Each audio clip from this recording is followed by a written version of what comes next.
Welcome back to Sala Soccer TV. So we took a short break last week. We were on spring break. We had to take some days off. We went to Nueva York, that's right. We took some time off, and what did we do while we were there? We went to watch a New York City game. Yes, we did. We went to Colorado Rapids.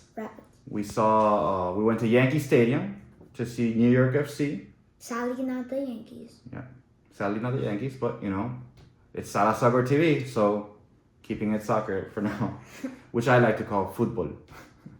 So we want to share a little bit of some of the highlights that we saw, huh? Yeah. You have anything to say about these? That goal. What a goal from Nico. 2 goals from Nico, but we caught one special for you guys. Enjoy. We're here today from Sala Soccer TV, and we're in New York City, where we're traveling in the Yankees Stadium. Who's playing today? New York FC and the Rappers. Let's go. Please.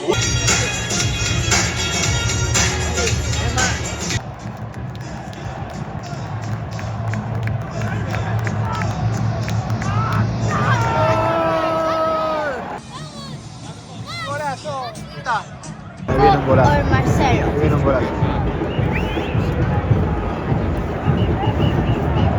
Mira, te lo canto.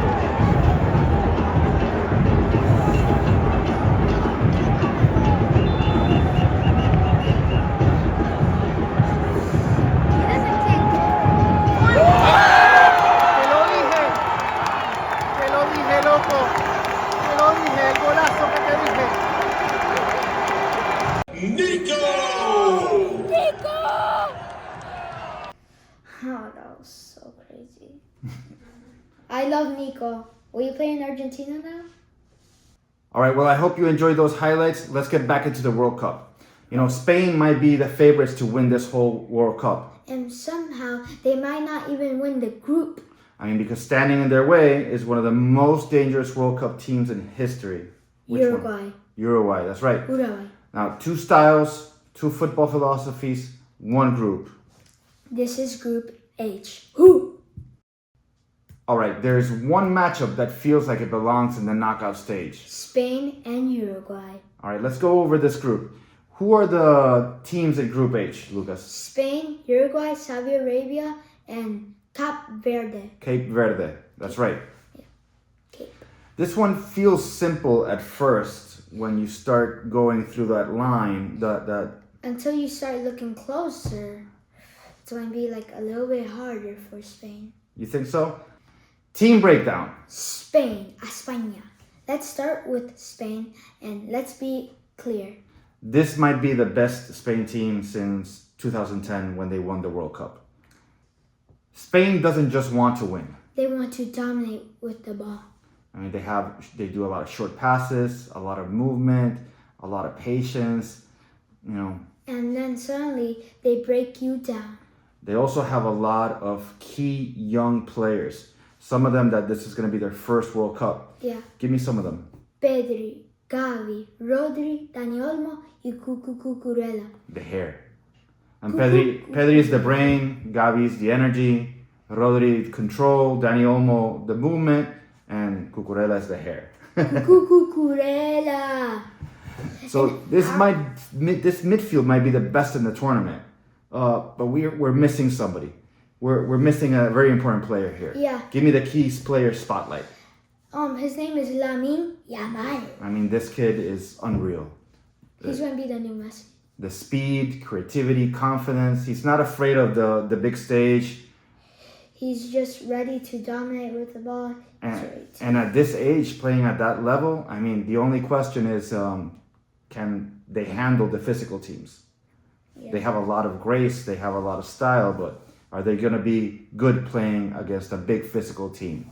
So who's the next team, which is the physical team that we're talking about? Give me the team breakdown. Uruguay. Now, this is where things get interesting. Uruguay is a country that lives for the World Cup. I mean, they're 2-time champions. Always competitive. And we got to talk about the coach, Marcelo Bielsa. We have to go back where it all started, in La Lepra, News Old Boys. Now, early 90s Bielsa, this is where his philosophy was born. High pressing.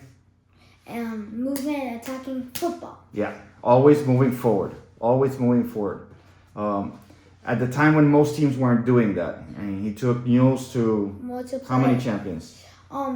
He went to the Copa Libertadores Final, yeah, and he won 3 championships with Mules as coach.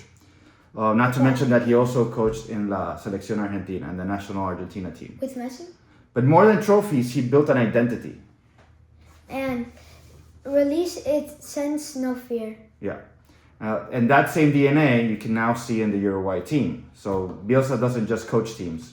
He transforms them. That's right. So Lucas, give me some key players from the Uruguay team. Darwin Núñez, explosive. Federico Valverde, the engine. Vroom. Ronaldo Araujo, defensive. Emmanuel Ugarte. He's a midfielder.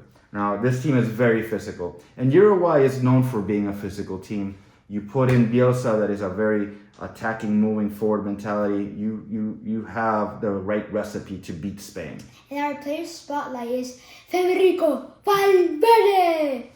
Federico Valverde. Where does Valverde play right now? Real Madrid. And he is destroying all of his opponents. I mean, he's a complete midfielder. I like what he does, but I don't like what he did to Atlantic Madrid. I mean, but he runs, he scores, he creates plays. This is going to be the matchup. Uruguay, Spain. Yeah. Right?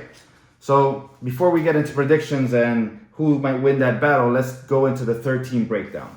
Saudi Arabia. I mean, we can't forget Saudi Arabia. We have to talk about the coach here as well. Because Saudi Arabia isn't just organized, they're well coached. I mean, this is the team that believe in its system and what happened in the last World Cup. And can't forget the last World Cup. They beat Argentina. The eventual champions of the World Cup 2022. And that wasn't luck. That was preparation. That was discipline. That was belief. And a great coaching pep talk, if you ask me. That's right, coach. You know it. All right, so Lucas, give me some key players from the Saudi team. Samuel Al-Dawsri, the attacker. Let me help you out here. Salem Al-Dawsari, Saud Abdul Hamid, which is their fullback, Mohamed Al-Owais, which is their goalkeeper. I mean, he was excellent against that Argentina team. And give me that player spotlight. Salem Al-Dawsri. Al-Dawarasi. He was the hero of the Argentina game. Yeah, that's right. That goal last. That's right. I wish I didn't say that. And at the end of the day, Saudi Arabia doesn't need to dominate. They just need one moment like they had in the Argentina game. And when you dominate like that, when you have that experience, you lose fear of any opponent. Yeah. When you beat a team like Argentina, you lose fear of any other opponent, and you feel like you can do that. And they have the same coach. So next it will be Portugal. What do you mean Portugal? They will be Portugal. They'll beat Portugal? Okay. Now, next team breakdown, last team. Cape Verde. Cape Verde. I have to be honest, I didn't know a lot about Cape Verde. It's a very new program. They've been improving fast, obviously, because they made their World Cup. Some of the key players that we found was Ramiro Monteiro, a midfielder. Ryan Mendes, experienced second. And the goalkeeper, very reliable, Vocinha. The player spotlight here is Ramiro Monteiro. Very creative, very technical, very dangerous. Why they are dangerous? Because they can disrupt games. And I guess when you're playing against teams like Spain or Uruguay and Saudi Arabia, all Cape Verde need is that one moment that Saudi Arabia had in 2022 against Argentina to gain some trust and confidence to play on with harder teams. You mean Uruguay? I meant like Saudi Arabia had that moment in the World Cup 2022 with Argentina. Something like that can happen to Cape Verde, and that's the moment they need to build confidence and move on to harder teams like Uruguay and Spain. You understand? Yes. Cool. All right, let's get into your favorite part. The predictions. Predictions. Okay, let's first talk about the elephant in the room, as they say. Spain versus Uruguay. That matchup. Who wins? What's the score? Who scores? Okay. For me, it's going to be 3-3. I mean, 4-4. 4-4. Wow, explosive game. Who scores in this game? So, Spain scored 2 first. Lamine Yamal. Both goals?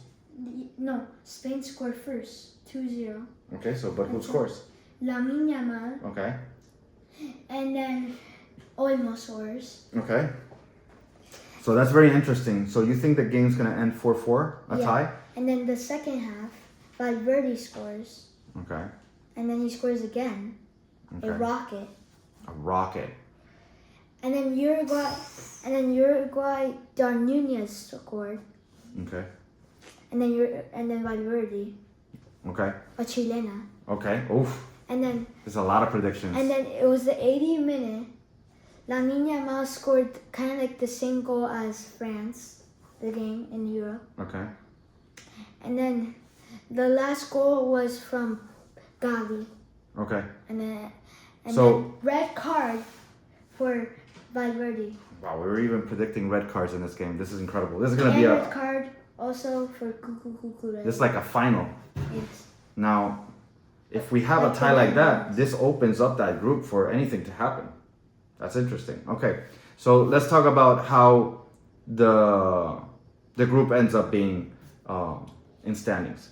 Who's first?